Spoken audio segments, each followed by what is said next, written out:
Good morning, everybody. It is hot here today. I'm in a heat wave. I don't dare turn on my air yet because that's later on in the season for this region. And if I turn on my air now, I'm going to be facing some pretty steep electric bills. So excuse me if I'm sitting here after a shower trying to cool off. I'm sweltering, I'm hot. My face is probably beet red and I'm sweating. Sorry about that. I just can't help it. So I'm going to go ahead and do the video as I am.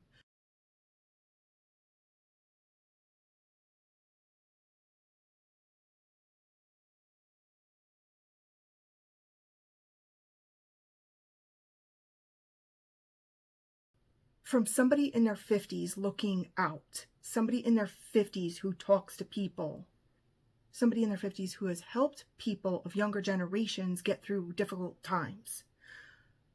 I want to say that this topic is definitely a necessary life skill, and it has to be learned because people aren't born with it. Now, if you go back, I did a video this past week. I don't remember the day, but it was this week. And it was about how I was raised by Virgos from the astrological signs, but I'm one of the most sensitive signs. I'm not a typical sensitive sign because of my upbringing, because of the conditioning I had being raised by Virgos. Virgos are analytical, structured, critical, judgmental even.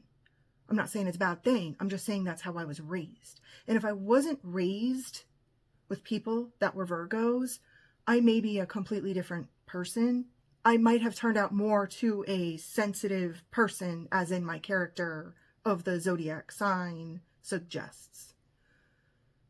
So having said all that, I have experience as a human in this, and I also have experience in talking with people in this.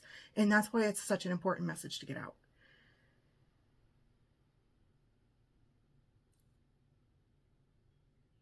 The other day, I also uploaded a video on people are unhinged in public. I see a lot of comments online that say, nobody talks to your face like they do in online comment sections, or nobody talks to your face like they do online. That's not true. That's a myth. I absolutely do talk to your face like that in person. I've had it done to me. And the reason I'm bringing all this back up, even though those are a few days old now, they all led up to this. They all led up to this conversation, which I think is necessary and in dire need. In a time where it seems that life gets crueler by the day, I think this is absolutely a necessary conversation. I'm going to give you an example, and then we're going to talk about it. I was talking to a therapist friend, and she has a different way of going about things than I do. I'm more direct. I'm more to the point, blunt even. I try not to ever be rude or mean. I always try to be empathetic. I always try to sympathize. I always try to look at both sides of anything. Even when somebody is mean to me, I look at it as coming from a place of a struggle in their life. I don't look at it like they're mean to me because of me. I don't take that to heart. I don't take it personally. I don't let it get in my head. And of course, we all have that right there where something might upset us or hurt our feelings. Everybody has that. I'm not saying I don't. But I have a different perspective. I have a different way about things. And when I was talking to this therapist who was sensitive, and she was very empathetic, and she was very, I would say, coddling, that is what I'm not. I'm not a coddler. If a toddler skins their knee, I'm a coddler. You know, poor baby. Let me help you with that. Let me get you a Band-Aid. When my kids had friends over when they were younger, if they came over hungry, you bet I was cooking up a storm. Everybody had a feast. I never let anybody go hungry in my house. So in that way, yes, I'm a coddler. But in everyday situations, if I saw something happening and this person was having a pity party, I don't fall for that. I don't coddle the pity party. And that's what I'm talking about. When the world gets crueler,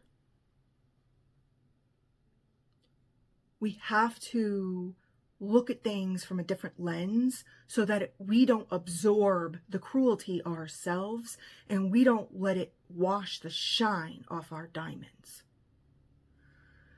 And the example is, I was talking to this therapist who is way more emotional and sensitive than I am. And I told her, I don't like the way she goes about things. I didn't like how she coddled her patients. I didn't like the way she let them dwell on the pity party. I didn't think that was beneficial or helpful, and I thought it was actually hurting them because they weren't learning coping skills to get through a situation. They were only learning coping skills to feel sad and dwell on the situation. So I told her, I spoke my mind. I said, I don't like the way you're going about this. And she was meeting with a patient who was actually a very, I don't know how to say it otherwise, negative, always down, never smiled, never happy, never saw the sunny side up part of an egg, never saw the jackpot at the end of the rainbow. Blue sky day, they'd say it was gray and rainy. And this person needed something other than coddling. This person needed good, strong, progressive advice. They didn't need to be coddled and validated that, yeah, it's raining when the sky was blue. And I told her that. I said, you're going about this the wrong way. That person's going to get worse. It's not going to get better. They're going to get worse because you're coddling them. And then something happened. Then something happened to make my point. It was awesome. I was leaving the building. I walked outside. And in the parking lot, you know, all the cars are parked in a row. Someone parked right behind my car. I couldn't get out. I had to be somewhere, and I couldn't get out. They were parked behind me. Well, she was actually finished with the patient and walking down out the stairwell. And I went back in the building and I said, hey, you know, there's somebody parked behind my car. I can't get out. But there was another company down below in the downstairs of that building. It was like a 2-story building. And I said, do you know if it's somebody downstairs? Does it look like a familiar car to you? Do you know who this could be so I could talk to them? And then I asked if there was a way she could call and talk to them because I wasn't part of this building. I didn't own it. I was a visitor.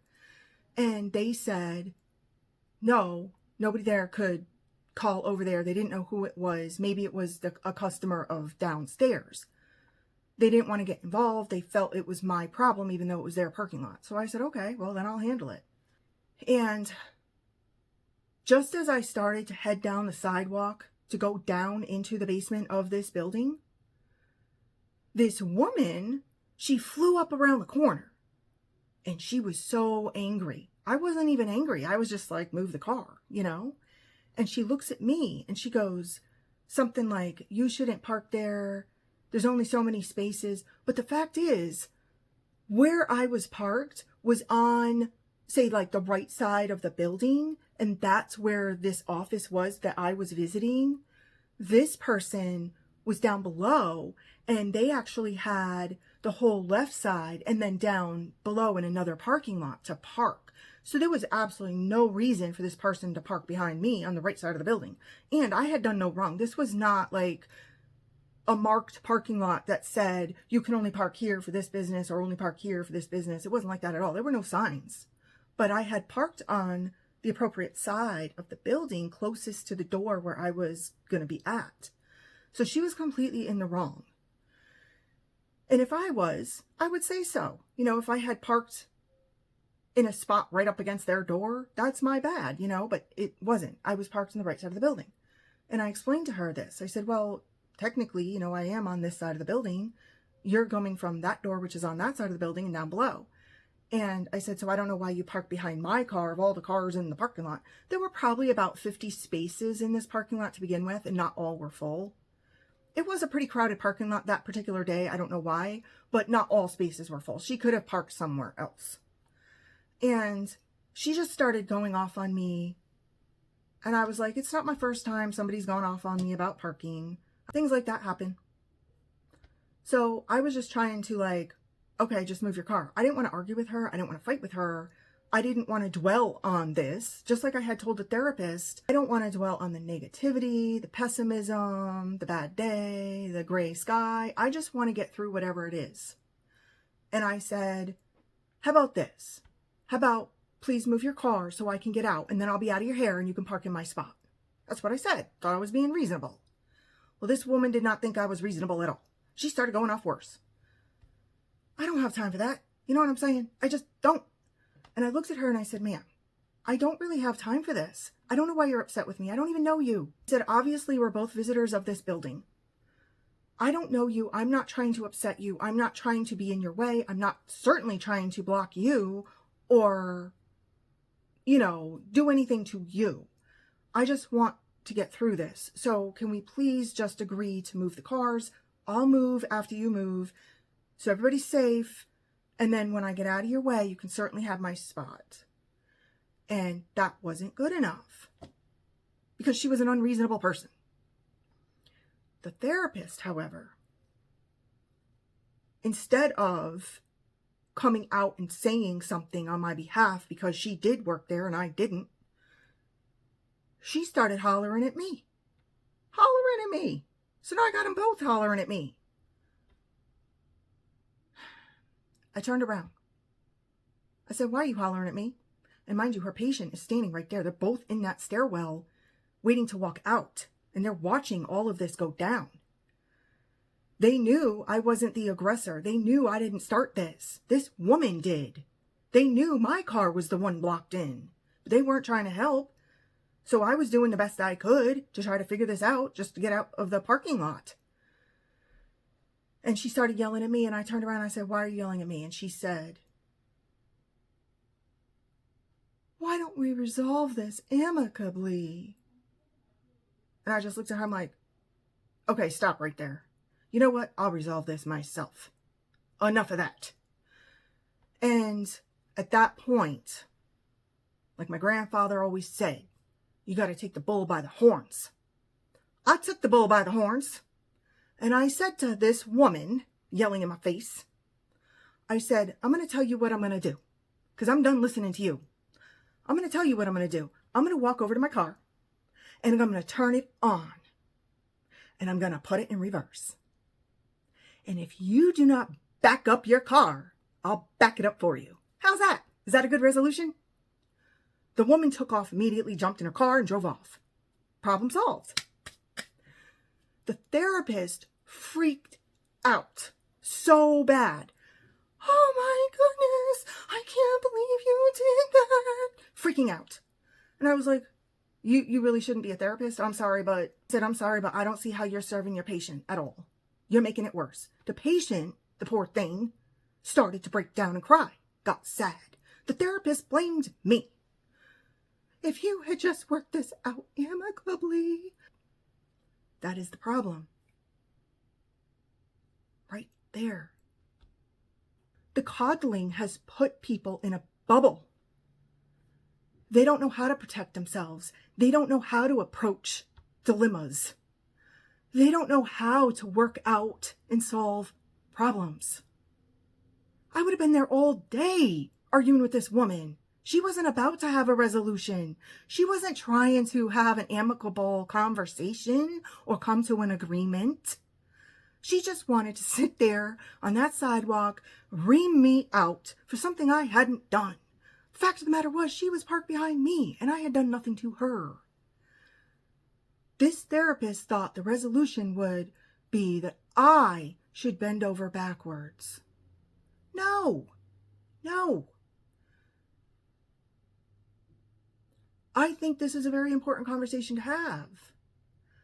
Because if this is what people are going and learning in therapy that are already sensitive and they don't have that life skill to get through these tough situations, they stay there. They stay in that spot. What do? Go home and hide in a closet? And feel depressed and down and not know how to resolve issues? That's not good. Now, maybe nobody else would have done what I did. Told the woman, I'm getting in my car and backing up, whether you do or not. You know what I'm saying? Not everybody is going to do that either. But I didn't see I had a choice. I had to get out of there. I had to leave. This woman wasn't moving. Nobody is setting forth how or what. People are coming out with, my shine is gone. And nobody knows how to get it back. There's a psychological component, fight or flight mode. Being raised by 4 Virgos, I don't have a flight mode. I only have a fight mode. The only time I would flight from a situation is when it's obviously somebody who is just not worth it. For example, somebody that you can see is obviously struggling, hurting, down in their luck. I would just walk away. No need for words, no need for fighting, no need for arguing. That person is seriously hurting. They're dealing with a bad struggle. They're taking it out on you. That's when you walk away. But when somebody is blocking you in a parking lot, you can't just walk away. I couldn't just get in my car and leave. She was blocking me. I had to resolve that. And a lot of times in life, that's what it boils down to. Things need resolution. A lot of times you can't just walk away. It requires a conclusion. It requires a set forth path to get out of it. It wasn't a matter of just walking away. And when this therapist tried to pacify the situation, I knew I had to prove my point to her, to show her that's not the way you go about it. When you're trying to teach people how to recover when all they know is to break down in tears, all they know is to run away in fear, all they know is to go hide in a closet somewhere and not deal with anything, that becomes a huge world issue. It doesn't become the neighbor down the street issue. It becomes an everyone issue. That therapist was let go. In fact, she's no longer a therapist. And I think the world is in a better place because she's no longer a therapist. And again, it's not because she didn't lack empathy or compassion or caring. She was very caring. She was very empathetic. She was very sympathetic. But that was her problem. When you're in a position to guide people and help people with coping skills and life skills, and you're in a position as a leader, when you have a degree and it gives you the authorization to help somebody's life, and instead you keep them in that same bubble, always fearful, always tearful, never able to come out of that, never able to face fears, dilemmas, disagreements, it's time to pack in your degree and do something else. So what would be my advice if I was in the position of that therapist and that patient came to me and they said, everything is negative in my life. I have no shine anymore. I feel like I'm a diamond in the rough and I can never be buffed. I'm not sparkly. I'm dull. Life is dreadful. And this is different than depression. I'm not going to speak towards depression. I'm just talking about somebody who's in a rut. I don't want to speak to something that I'm not qualified to speak of. So for anybody with a diagnosis of depression, I'm not a psychiatrist.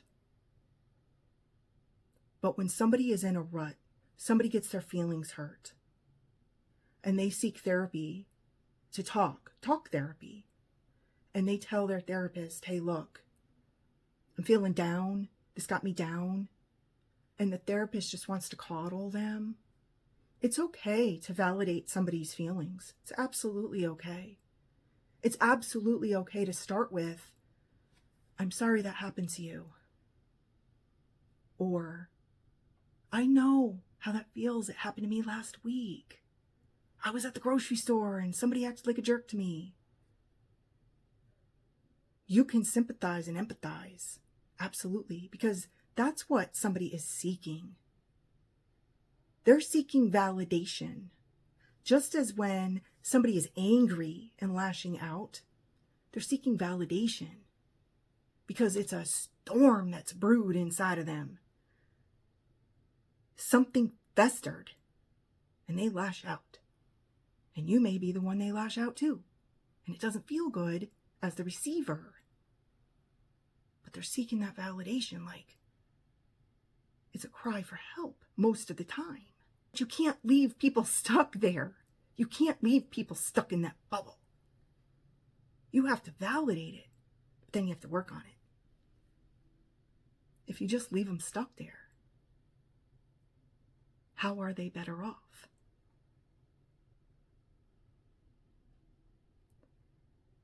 There's a lot of ways to get unstuck.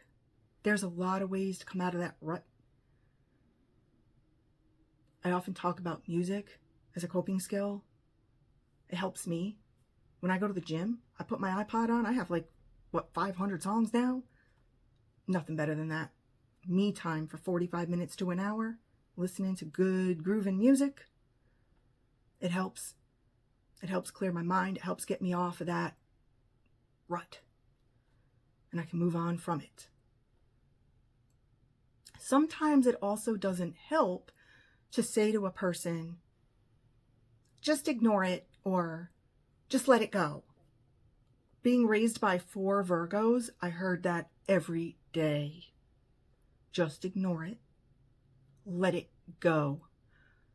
Those words make me shudder. Those are invalidating words. You don't want to say that to a person that you actually care about that's hurting. A better approach is, I've never been through that, but I can see that it's not a good feeling. Or, I understand because I had that same experience. Or, I'm sorry you had gone through that today. It's all the way you approach it. And another way I learned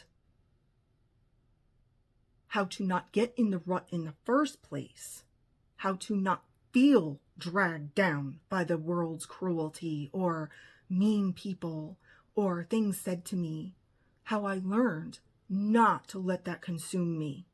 Because I'm going to be honest here, and you may relate to this or not. People that feel that way often get stuck there in a place 2-3 days, a week, 2 weeks, and they feel that way. Something made them so sad, even if it wasn't about them. Somebody yelled at them in the street. Somebody cut them off in traffic. Somebody made a comment on a social media post. And they get stuck there. And they dwell on it and it festers and they feel like it was them. It's not them. It's not you.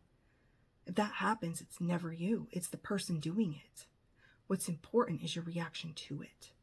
And one of the things I was taught, also by the 4 Virgos in my life, was never back down. Always fight. And you've heard this before. Always fight the good fight. Don't lash out at people just to be mean. That's not good either. My grandfather always said there's 2 sides. 2 wrongs don't make a right. But I try not to retaliate or reciprocate their direct blows to make them see, hey, I'm not a foe here, I'm a friend. But in doing so, I also am not a flighter, I'm a fighter. That's one way I have been able to maintain not getting sucked into the crosshairs of life, because I am a fighter. And just like I told the woman, this is what I'm gonna do. I'm gonna get in my car, okay? She knew I was serious. And she drove her car out of the parking lot away from me because she knew I wasn't playing. And that's what it takes. You don't want to back down to somebody like that either, because you know what happens? That's when you do go back in your little closet and you sit there on the floor and you have your tissues and you cry yourself to a place of pity. That's what you don't want to do. You want to get into that fight mode. You want to get in that fighter mode. And I don't mean to go start punching people or beating people up in the store. What I'm saying is you want to get into that mode where you know it's not you, it's them. And you have to fight and you have to stand up for yourself. Because nobody is a better advocate than you. I see so many people get trapped in this pity of life. And it causes so much sadness and hurt, talking about getting stuck in the ruts of life when things seem hard to deal with. The struggle is real. The pain is there. You don't know how to get out of it. You know you're sensitive to mean people and you don't know how to deal with it. Thanks so much for watching today. I appreciate y'all. Take care.